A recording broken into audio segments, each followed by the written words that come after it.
Donna with ABC Cake Decorating and Baking Supplies, and I want to take you on a cake journey. I want to teach you from basics to advanced techniques for decorating cakes, also how to take a simple cake and turn it into a fantastic cake, so you and your cake will be the star of any type of family gathering that you have. If you're like me, and I used to go to the grocery store and buy my cakes because I didn't think I could decorate a cake, and I looked at those and I thought, man, if I could only decorate a cake like that. Well, you know what? Now I can, and even better, and I want to show you the same techniques that I have learned throughout the years. So if you're ready, let's start with our cake journey with lesson 1 and the very basic, how to make a great cake. So first thing you need to make a great cake is obviously a cake mix. So if you have a cake mix that you like at home from scratch or whatever, great. If not, I usually buy grocery store cakes, or grocery store cake mixes. I will buy any cake mix that's on sale, don't care. Vanilla, we can flavor it, and I'm going to show you how to do that, okay? So we have our cake mix. We're going to need a box of instant pudding. We're going to need butter, and we're going to need water and eggs. Basically, I follow the recipe on the back of the box, except for, and I'm going to show you a little trick as we get more into the batter of making our cake. First thing I want to do, or secondly, I want to make sure my oven is at the right temperature. You always want to preheat your oven first to make sure it's at temperature. Want to make sure it's at the right temperature. So if you're baking, you want to make sure that if your oven is at 350, that this inside temp is 350. What I do is I take an oven thermometer, I set my oven at 350, put my thermometer in there. When my oven beeps, I check it. If my oven says it's at 350, I look at this. If this says it's at 350, then you're good and you know your oven's calibrated. If not, you may have to adjust time or temperature depending upon how far off your oven is. Okay. Next, I want to talk to you before we actually get our hands all full of batter is I want to talk to you a little bit about cake pans. Before you put your cake mix in a pan, you need to know how much cake mix or what size pan you want, what size cake you want to make, what kind of occasion is it. All different kinds of cake pans out there, all different shapes, all different sizes. My personal favorite is a 7x3 pan. It takes 1 full cake mix, it rises high enough, and I can cut it and I can fill it, and you're going to learn all that stuff. I'm so excited, okay? Next, I want to go ahead and, important tip. When you're purchasing a pan, make sure it's a nice, sturdy pan. And these are Fat Daddy-O pans that we sell at our store. They're anodized aluminum, which is better for you because the aluminum, a lot of people don't like to bake with aluminum. The aluminum doesn't seep through, so anodized is good. Also, they're a nice thick pan. They're a professional grade pan. They are going to last you a lifetime, okay? So there we are. Next, I want to go ahead and got my bowl and my mixer. Want to make sure all my ingredients are here, and I want to start my oven. The cake mix says to bake it at 350. I like, and here's a nice little tip for you, to bake at 335. Number 1, your cakes rise and heat more evenly and slowly, so you do not get that large crown on top of your cake, so that you end up getting the full amount of cake in your pan. Okay. What I would like to do, number 1, is prepare my pan, and then I'm going to set it aside so that I can start my mixing. So there's so many different ways that you can actually season your pan. Some people like to use the sprays. Some people like to use the little squirt bottles. Some people like it the old-fashioned way, where you just add flour and oil. I like to use a spray, and then I just come in here and I just kind of lightly make sure that my whole pan is covered. One of the things I like to do when I'm baking my cakes is I like to make cheat sheets. I'm all about cheat sheets. I'm so organized though that at times I can't find anything. So I write them on the bottom of my pan. I know, and here's my name, ABC. I use 1 box of cake mix, and if I'm baking this at 335, it's going to take me approximately 45 to 50 minutes to bake this cake. We will have some charts and things for you to kind of give you an approximation on how much cake batter you're going to need for what cake and about how long it's going to take to make it. Because each oven does cook a little different. At the first, when you're trying out new pans, after you've got your technique down to exactly what you want, write it on the bottom so you won't lose your cheat sheet. If you lose your pan, well then, doesn't matter. Okay, first thing, we want to go ahead and add our cake mix. Then one of the things I like to do is I like to add a package of pudding. Like I referred to earlier, when I buy cake mixes, I buy what's ever on sale and I doctor them up a little bit. If I have a vanilla cake and I want to make it a banana, I buy a package of instant pudding, the small guys that are half a cup for 4 servings. You want to do the instant and don't do the baking kind, and you can add it. So if you wanted a chocolate cake and all you had was vanilla cake mix, you can buy chocolate pudding and turn it into a chocolate cake, a pistachio cake, strawberry cake, lemon cake. Pudding also helps to make it a little bit more dense so that it ends up acting a little bit more like a pound cake. So as we go into further lessons on how to tort and fill a cake, it makes it a little bit easier so your cake doesn't want to fall apart on you. Okay, so I have this in here. Then what the box cake mix says is that they want you to add oil. What I do, again, another little tip, makes your cake taste like you made it homemade, is I like to add unsalted butter. So I'll just take a stick of unsalted butter. So I'll omit the oil, just omit the oil completely and just add 1 full stick of butter. So what I have is my cake mix, my instant pudding, and a stick of unsalted butter. Okay, then the cake mix says to use a cup of water. I follow that perfect. You just add your cup of water. And then I'm going to go ahead.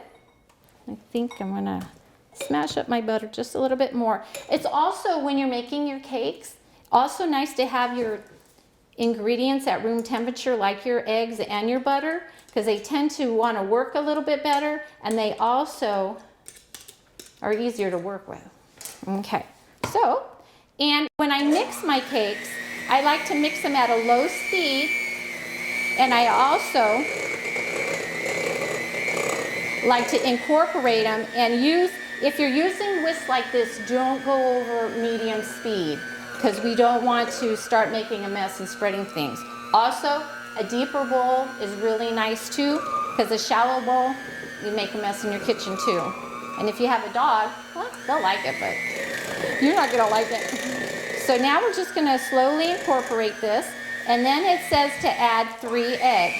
So I'm gonna turn it a little bit more up on medium. So I'm gonna slowly take and add my eggs.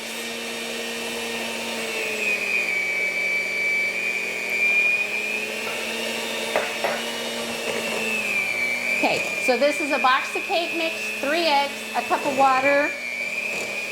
I have a stick of unsalted butter and a small box of instant pudding.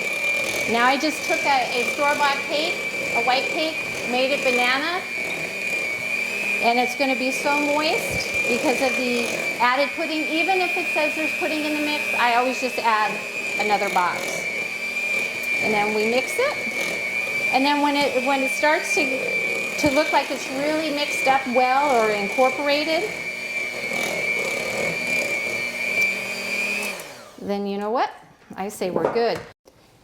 Now, to take this simple cake, because I could just pour it in my pan, put it in the oven, and let it cook, I'm going to show you how you can go, this is a good hint, from simple to wow. One of the best parts of a cake, even if you've decorated it, it's when you cut it to see the layers and all the things inside that you can do. It just is that extra added specialness. So I want to make this, it's going to be a sprinkled cake, kind of like a funfetti cake, but it's also going to be marbled. What I've done here is I've taken half of my batter and I put it in another bowl so that I can separate my cake mixes so that I can get different colors. This is a gel paste, And what I've done, it's a highly concentrated color, and just a drop, and I'm going to mix it here. And you can hand mix it, or you can actually take your beater back and you can mix it up through your beater. But here you are. So now I've just taken my white cake, made it banana, and now I colored part of it pink. So what I want to do now is I want to take some sprinkles.